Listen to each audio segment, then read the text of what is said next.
Mukama yebazibwe. Praise God. Yongerako ku ddoboozi. Mukama yebazibwe. Praise God. Katwebaze Katonda olunaku olwaleero. Let's thank God for today. Twebaze Yesu kuba amakya g'olwaleero. Jesus Christ for the morning of today. Neebaza Katonda I thank God kubanga ataddeko ekisa. because He has given me Nze mercy. naawe ne tubeerawo. Me and you, we are alive. Haleluya. Hallelujah.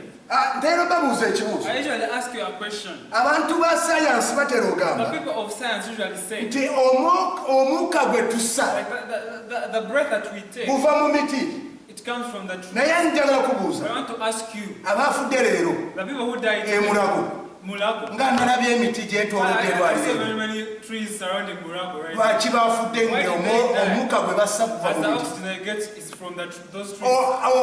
Amagezi g'abantu we gatandikira. The knowledge of people where it starts from. Amagezi g'abantu we gakoma. The knowledge of people where it starts. Aga Katonda we That's where gatandikira. the knowledge of God starts from. Abazungu bagezezzaako The English people ne say, mukola buli kimu. I'm right. Ne mukola buli kimu. They have done everything. Naye waliwo ekyabeekweka. There's only one thing that failed them. Omwoyo. The soul of Mwaleeta oxygen They brought naye oxygen, tekomyawo obulamu. but has not brought. Era omuntu tasobola kukola activities yonna But someone cannot do ng'alina anything. oxygen y'enseeno. He has this oxygen. Olunaku olwaleero Today, nziza okwogera ku Katonda agaba omwoyo. to tell God who gives the soul. Nziza okwogera ku Katonda agaba omwoyo. I've come to talk to God Abooluganda, about God who gives breath. sirina bingi byokwogera gye muli. Brothers and sisters, Kanjogere nga Pawulo bwe I yayogera. want to talk Yagamba about sirina bingi byokwogera. said, I don't have much Kubanga to say ebisinga mubimanyi. because very many things you know them yourselves. Say amen. Amen. Kubanga ebisinga mubimanyi. Because very many things you know them Olwaleero, yourselves. Today, njenze nga netegereza ensi eno. I've been trying to analyze the world. Byonna bye ndabye Everything I've seen, weetaaga Katonda. we need God.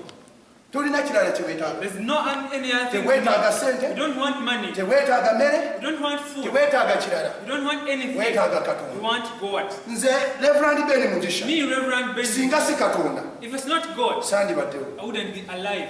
Mukama yeebazibwe. Praise the Lord. Singa si Katonda If it's not God, sandibadde nga nyambadde I nga wouldn't be nyambadde. putting on like the one. Naye ku lw'obulungi bwa Because of Katonda the goodness of ndi God, mulamu I'm alive era nyambadde and I'm putting on era nalidde clothes. I've eaten nga tewali senga, without tewali any maama, without mother, tewali jjajja, without any tewali anko, without bonna my bali mu uncle. karantini, They are all in nga tewali quarantine. mikwano, There's no wabula other kisa friends kya but Katonda. the mercy of God. Kati gwe weesiga sayansi, I think for you, you're nziza okugamba nti sayansi yakomye. I've come to tell you that Bw'obanga science has stopped. bw'ebanga teyakomye, If it has not stopped, yimiriza coronavirus. stop coronavirus. Bw'obanga teyakomye If the science sayansi, hasn't stopped, yimiriza enkuba eno stop the eri mu rain kuta abantu. that is killing E people. Rwanda juzi yasse abantu 85. That has killed 60 Omulundi ogwo one time. wano Uganda Kasese In Uganda, yasse it abantu. has killed people. Kati gw'oyogera kisayansi What are wo. you saying about yourself? Kiriza Yesu akyuse ebyafaayo byo, You will change akyuse obulamu You bwo. will change your life. Bw'onaamukkiriza If you believe Him, ojja kusigala ng'okyali mugulumivu. you will keep strong. Tiwali Alive. sente tezikyakola Money does not work kubanga anymore. olwaleero Because today, obadde wandibadde ng'oli Dubai you will be nga Dubai. wagenda okuwuumula.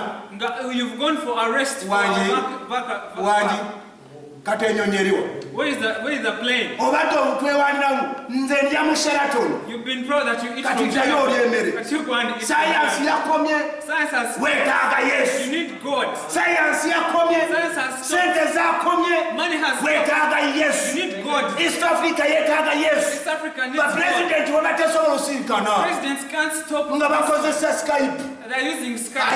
Ayayayayayayaya. Oh, God. Kambagambe kino Let me tell you one amagezi g'abaana bw'ab'abantu The knowledge of we God. gakoma Where it stops. aga Katonda we That's where the gatandikira. knowledge of God Nziza starts. okugamba ekigambo kino I've come to tell you nti this waliwo one. embeera Katonda gy'asobola yekka. There's a situation that only God can manage. Haleluya. Hallelujah. Haleluya. Hallelujah. Yiza ogamba ti omusajja ono olwaleero ng'aze bw'ati. I can tell you can ask why did this man come like this today? Abantu babadde boogera nga bwe baagala. People have been speaking what they want, Omuntu n'alaba mune looking at another n'amukuba person ebisooto. and Kubanga yali mu despises motoka them kuba because he's in the car, he's driving. Embeera bwe yatuuse In this situation, owa V8 someone with ali V8, mu kusaba akagaali. he's asking Van someone to Gogh drive ngende to mu a town. bicycle. Let me ride go and I go to the town. Oyogera ki? What are you talking Oyogera about ki? now? What are you talking about? Owa akagaali olwaleero ali bbeeyi. Someone who has a bicycle. Embeera ekyuka. situation can change. oyetegekedde otya How are you prepared? bwanga oyagala kulaba If you katonda want to see God, kiriza embeera eno allow this ogambe situation, nti and you say, nange nzikiriza oyo me too, I believe ajja that kuyisa mu buli mbeera God will make you pass through every simanyi situation. wenjogera n'abantu I balina know that I'm amagezi talking to people who kubanga understand omuntu me. alina amagezi Because someone who is understanding, yanditunuuludde embeera eno we're looking gyetuli at this situation trump wagamba nti bannange where Trump said, oh God, amagezi gakomye marriage has stopped. muyite abalokole basabe Call the Christians to pray. gambiraniina You say, awo katonda wakidde okukola ebyamagezi God has come from awo to do a katonda wakidde miracle. okukola God ebyamagezi has come from to do katonda bwe muba ne lunyooma God is not despised. aza okukola He has kyotategeeranga come to do what you don't kanjogera ekigambo understand. kino Let kiwulire me speak this thing newankubadde out. obudde buntwalaganya Even when time is naye getting done, mukkirize ngende mu maaso I katonda want you to allow me to kiriza go. MPs zo zigendeko Let your enemies go for God. kiriza n'egipiyo etambulemu Let your GB go for naye the word okkiriza of ebigambo bino God. byogere Allow my word of mu God. kiseera ekyedda In the time waliwo of omusajja baali bamuyita nuwa there was a man called Noah. omusajja gwe bayita nuwa That man called Noah yajjanga Reverend Ben bwe yajja came as how Yajanga Reverend Ben mwavu. has come. He came that he was poor. mukama yeebazibwe Praise God. yajjanga mwavu He came when he was poor. naye ekigambo kino kambagamba But the word I'm telling you, sirabangako ku nabbi omugaga I've never seen a prophet who's rich.